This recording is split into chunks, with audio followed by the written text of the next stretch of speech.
5 തലമുറകളായി നിങ്ങൾക്കൊപ്പം PRS hospital. ഇന്നലെ ട്രംപിൻ്റെ വക ഒരു തള്ളു വന്നു. 2 രാജ്യങ്ങൾ തമ്മിലുള്ള യുദ്ധം നിർത്തിയിരിക്കുകയാണ്. 6 മണിക്കൂറിൽ ആദ്യം യുദ്ധം അതിൻ്റെ ഒരു സമാധാനം വരും, പിന്നെ 24 മണിക്കൂർ കൊണ്ട് സമ്പൂർണ്ണ സമാധാനം വരും. 2 രാജ്യങ്ങൾ നിർത്തിയിരിക്കുകയാണ്. ഈ ട്രംപിൻ്റെ തലയ്ക്കകത്ത് എങ്ങനെയൊരു ലോക സമാധാനത്തിനുള്ള നോബൽ സമ്മാനം തലയ്ക്ക് കയറിയിട്ടുണ്ട്. അങ്ങനെ കയറിയതിന് ശേഷമാണ് അദ്ദേഹം ഒരുപാട് ഇങ്ങനെ പുലമ്പാൻ തുടങ്ങിയത്. പക്ഷേ എന്നാൽ ഇന്ന് രാവിലെ ആയില്ല. ഒരു 24 മണിക്കൂർ പോയിട്ടും ഏതാനും മണിക്കൂറുകൾ പോലും ആയില്ല. ഇറാൻ പറഞ്ഞു, പണി കയ്യിൽ വെച്ചിരുന്നാൽ മതി, ഇസ്രായേലിനോട് ആദ്യം യുദ്ധം നിർത്താൻ പറ, അവരാണ് തുടങ്ങിയത്, അവരോട് നിർത്താൻ പറ, എന്നിട്ട് ഞങ്ങൾ ആലോചിക്കാം നിർത്തണം വേണ്ട എന്നുള്ള രീതിയിൽ ഇറാൻ പറഞ്ഞു. ഇറാൻ ഇന്നലെ ഖത്തറിലെ അമേരിക്കയുടെ സൈനിക താവളം ആക്രമിക്കുകയും ചെയ്തു. ഇനി അതുകൂടി കൊണ്ടാണ് UAE, ഖത്തർ, ബഹ്റൈൻ ഇങ്ങനെ ഒത്തിരി സ്ഥലങ്ങളിൽ സൈനിക താവളങ്ങളുണ്ട് അമേരിക്കയ്ക്ക്. അതും കൂടി കണക്കാക്കിയിട്ടാണോ അമേരിക്ക ഇങ്ങനെ ഒരു പോസ്റ്റ് ഇറക്കിയത്? വാഷിങ്ടണിൽ ഇങ്ങനെ ഒരു പോസ്റ്റ് ഇറക്കിയത് അദ്ദേഹത്തിൻ്റെ കൂടെ നിൽക്കുന്ന 2 പേർ, ഉപദേഷ്ടാക്കളായിട്ടുള്ള 2 പേർ, അദ്ദേഹത്തിൻ്റെ അടുത്തുള്ള 2 പേരാണ് ഇതിനെ സപ്പോർട്ട് ചെയ്തത്. വേറെ അകത്തുള്ള സംഘം തന്നെ, ട്രംപിൻ്റെ കൂടെയുള്ള സംഘം തന്നെ പലരും ഈ തീരുമാനത്തെ എതിർത്തിട്ടുമുണ്ട്. ഇപ്പോൾ അങ്ങനെ പറയാൻ പറ്റിയൊരു സമയമല്ല എന്നുള്ള രീതിയിൽ എതിർത്തിട്ടുണ്ട്. ഇതിനകത്തൊരു മറ്റൊരു തമാശ ഇവിടെ നടന്നു. പാകിസ്ഥാൻ സേനാപതി അവിടെ പോയി ട്രംപിന് സമാധാനത്തിനുള്ള നോബൽ സമ്മാനം കൊടുക്കണമെന്ന് പറഞ്ഞു. പക്ഷേ ഇന്നലെ ആയപ്പോൾ പാകിസ്ഥാൻ ഇറാൻ അനുകൂലമായി സംസാരിക്കുകയും ചെയ്തു. ഇതൊക്കെ എങ്ങനെയാണ് ബന്ധിപ്പിച്ച് വരിക എന്നറിയില്ല. എന്തായാലും ഇറാൻ അമേരിക്കയുടെ യുദ്ധം തള്ളണം, അല്ലെങ്കിൽ യുദ്ധം നിർത്തണം, ഇനി പിന്നെ എന്താണ് സമാധാനത്തിൻ്റെ വെള്ളക്കൊടിയാണ് പാറിക്കേണ്ടതെന്ന് പറഞ്ഞത് ഇറാൻ അക്ഷരാർത്ഥത്തിൽ എടുത്തിട്ടില്ല.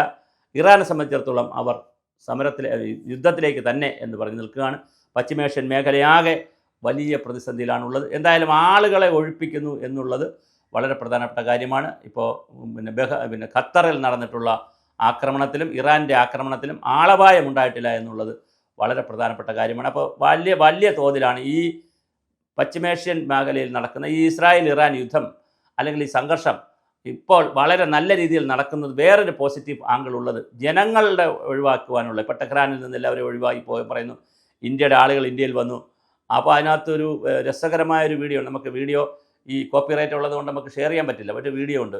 ഇറാനിൽ നിന്ന് വന്നിട്ടുള്ള മുസ്ലിംസ് മാത്രം, എല്ലാവരും മുസ്ലിംസ് എന്നാണ് എനിക്ക് മനസ്സിലാവും. അവരുടെ വേഷം കൊണ്ടും അവരുടെ സംസാരം കൊണ്ടൊക്കെ മുസ്ലിംസ് ആണ്. അവരെല്ലാവരും വന്ദേ മാതരവും ഭാരത് മാതാ കീ ജയും നരേന്ദ്രമോദി കീ ജയും എന്നൊക്കെ എയർപോർട്ടിൽ നിന്ന് കൊടിയും പിടിച്ചുകൊണ്ട് ഇന്ത്യയുടെ പതാകയുടെ മിനിയേച്ചറും പിടിച്ചുകൊണ്ട് വരുന്ന ഒരു രംഗമുണ്ട്.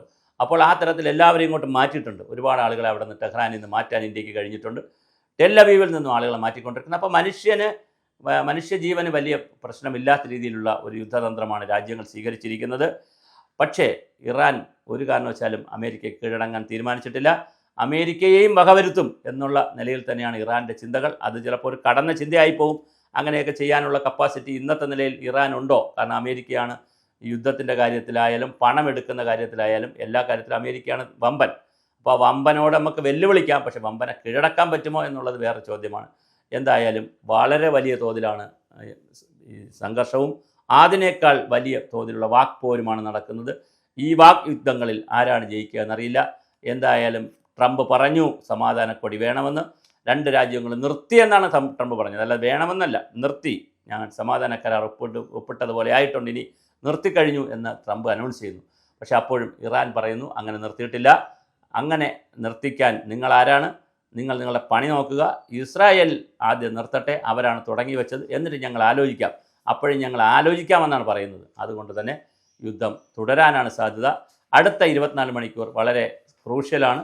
എന്ത് സംഭവിക്കാം? കാരണം ചർച്ചകൾ ഒരുപക്ഷെ, കാരണം ഇപ്പോൾ റഷ്യ, ചൈന, ഇന്ത്യ, അങ്ങനെ ഒരുപാട് രാജ്യങ്ങൾ, തുർക്കി, പല രാജ്യങ്ങളും ബലാബലം നിന്നുകൊണ്ട് സംസാരിക്കുന്നുണ്ട്. അതുകൊണ്ട് ചിലപ്പോൾ ഒരു ഒത്തുതീർപ്പിലേക്ക് പോയേക്കാം. പക്ഷേ എന്നാൽ പോലും ഒരു താൽക്കാലിക ഘട്ടങ്ങളിലായിരിക്കും. തീ അണഞ്ഞാലും പുക വീണ്ടും പുകഞ്ഞുകൊണ്ടേയിരിക്കും.